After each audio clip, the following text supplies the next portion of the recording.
Bonjour à tous, ira ou n'ira pas à l'école? C'est la question qui obsède les parents. Mais que se passe-t-il dans la tête de nos enfants? Philippe Duverger, pédopsychiatre, nous éclaire. Oui, je pense que le retour à l'école est essentiel.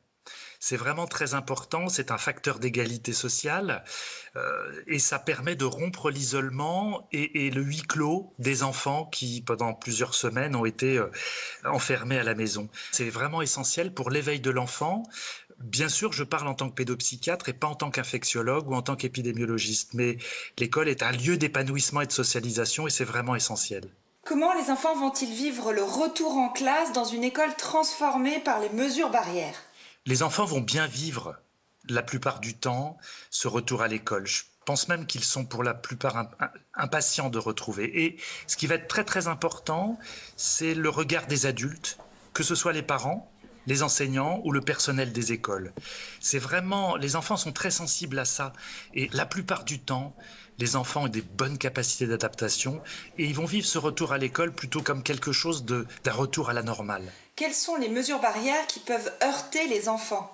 Je pense qu'une des mesures barrières difficiles pour les enfants, ça va être le masque. D'abord, parce que c'est vrai que toute l'expression du visage, le regard bien sûr, mais aussi le sourire, l'expression, pour les tout petits notamment, est fondamentale.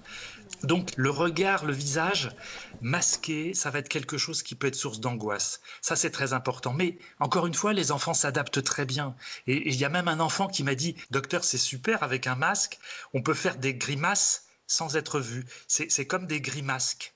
Et j'ai trouvé que c'était un jeu de mots qui montre bien que les enfants peuvent s'adapter. L'autre mesure barrière importante, c'est la question du corps et de toucher ou pas toucher ses petits copains.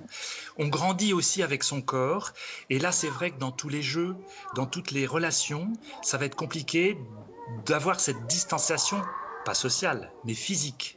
D'ailleurs, c'est un mauvais mot, distanciation sociale, hein. On est dans des distanciations physiques, corporelles. Et là, ça va être compliqué pour les tout petits d'avoir envie de faire un bisou, d'avoir envie de toucher. Et là, tout d'un coup, ça va être modifié, ça peut être déstabilisant et un peu angoissant. En conclusion, les psychologues recommandent de rassurer les enfants en laissant de côté nos propres angoisses. Voilà une nouvelle épreuve pour les parents.